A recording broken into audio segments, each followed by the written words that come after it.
What does it mean to be a human? Is it our DNA that sets us apart from the other creatures that inhabit the earth?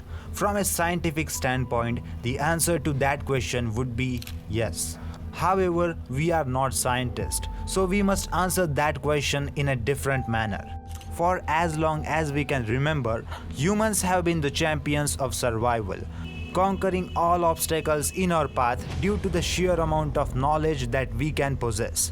But what if humans were no longer the champions? What if some other species showed up one day with the likeness of human beings and treated us as their prey? Would it be us that really deserved to survive? Or would it be the newer, more perfect human race? That is the common question brought upon in the world of Parasyte The Maxim.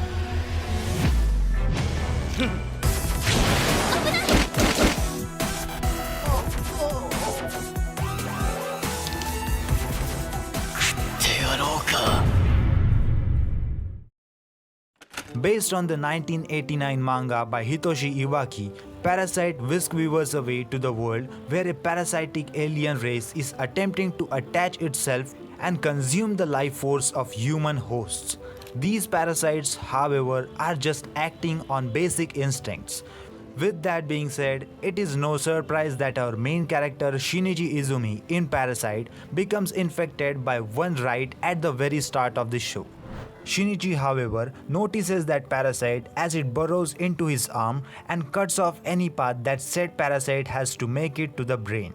The result of this lies in the parasite, who will come to know as Migi, controlling his right arm instead of his entire body. Parasyte works off of a strong pilot episode that serves as an intense attention grabber and concerns viewers into delving deeper into the series. Through the utilization of suspenseful endings and tons of gore, Parasyte has become perhaps the most successful anime from 2014. But this doesn't necessarily mean that it is the best. It has flaws just as 99% of the shows do. But are those flaws enough to degrade the score of the show to a state in which it is not worth watching? Not really. No. But let's look into it further anyway as I break the show apart into a few key elements to better illustrate it. In Parasyte, alien beings emerge and pose a threat to humanity. People fear being killed. People keeps calling them parasites or monsters, as their emergence has shaken the firm foundation of humans that has been built on the top of the food chain.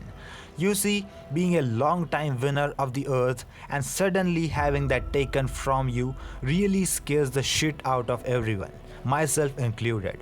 I know Parasyte is merely a science fiction anime, but time and time again, Parasyte reminded us of the true nature of our world that we live in, and we must not ignore nor run away from the truth that humans are the true devils. The one with the power to destroy the nature, to subdue other species, to create rules for the world, all for the benefit and selfishness of ourselves. Am I being cynical here? Perhaps. But this was what Parasyte has left in me after finishing it. A powerful, probably long-lasting effect which would change my viewpoint in the world we live in.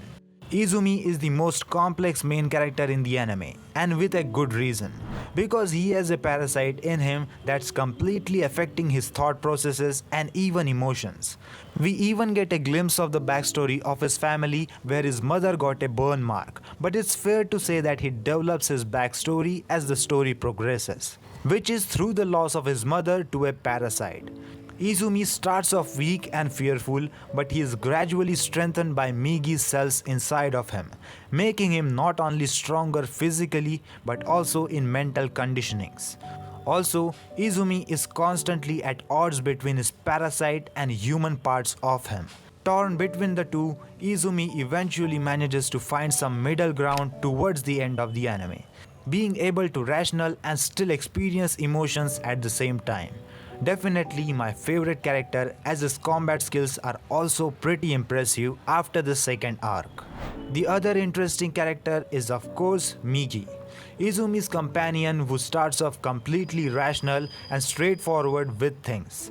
He initially cannot understand human thinking and constantly mocks human emotions, but eventually, after mixing with Izumi's heart, Miki also begins to comprehend how human emotions work, and at the end even decides to spare Goto's life on the ground of not killing one of own kind. Though his ability to develop as a character is limited since he is a parasite and is a non-human character, the fact that he shows at least this much amount of growth is very interesting. In the same way, Tamura Reiko also experiences this human emotional changes, going from just a parasite who is interested in learning about humans to becoming an epitome of human love. Giving up her own life for her child is no mean feat at all. Throughout the anime, she is also very peculiar, even by Parasite standards, as her obsession with her baby and her long-term insight into the survival of parasite species seems to be very rare. Unfortunately, we have to mention the useless Murano here, who is Izumi's girlfriend in the show. Murano's only role in this anime was honestly to try and help Izumi realize that he was becoming less and less human. And Murano constantly struggles as she comes to terms with how Izumi has changed. Throughout the anime, she constantly bickers and whines about how Izumi is not the same as before and is completely fickle-minded when she decides to stay or not to stay with Izumi. She has no backstory at all, and it's sad that her entire existence as a character is meaningless without Izumi. Plus, the fact that she basically bears no relevance to the overall plot makes her subpar as a main character. Though she eventually grows to accept Izumi as a human for who he is, which is hardly expanded upon. Being the adaptation of a manga from the 80s, Parasyte handles the gap between old school anime and new school anime very well. It feels more like something that came out of early 2000s than something from the past few years. This brings a certain endearing charm to it for those who have actually read the manga version, while still allowing new fans like myself to grow fond of it. However, there is a slight lack in detail in the art department.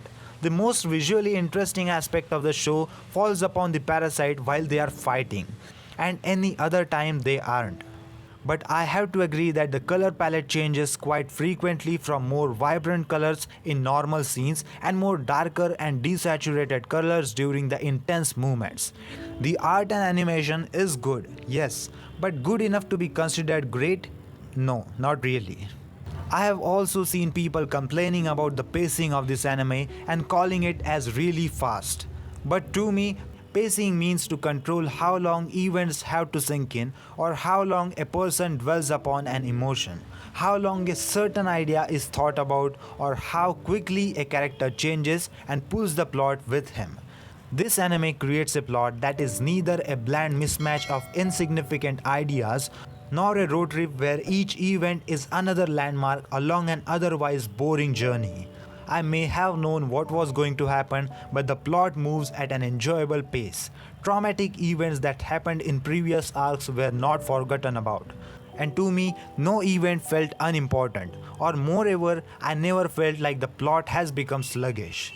By sluggish, I mean that the characters were not doing negligible acts. In doing so, the plot was merely an abstract structure that allows the characters' actions, reactions, and thoughts and emotions to shine through. There were flaws, of course, because certain events felt like they were still forced from the manga, such as both of the incident at the school. But if you are interested in the plot alone, as in the shockingness of the certain events, then this works in your favor as it did for me. Parasyte is pretty much the Attack on Titan of 2014.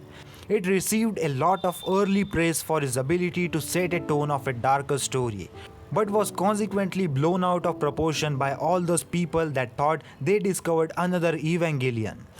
Do not misinterpret my last sentence either, because I really like both Parasyte The Maxim and Attack on Titan. But of course, we all know that there are so many better shows out there than both of them, and they really don't deserve to consume the entirety of their respective year's spotlight. If you are planning to watch this anime, definitely give it a watch. I am almost certain that you will enjoy it to a certain extent, because I really like to recommend a multitude of shows with interesting characters and a story that lets you determine the morals of your own. If you haven't watched Parasyte The Maxim yet, you should definitely give it a watch, and if you have watched this anime already, then let me know your thoughts about this anime in the comment section down below. And if you enjoyed this video, then don't forget to like this video and subscribe to my YouTube channel, because I post daily anime content about top 10 top 5 listings, anime reviews, recommendations, news, theories and all sorts of anime content on daily basis. So if you enjoyed, please subscribe, and that was it, and I will see you in the next one. Sayonara.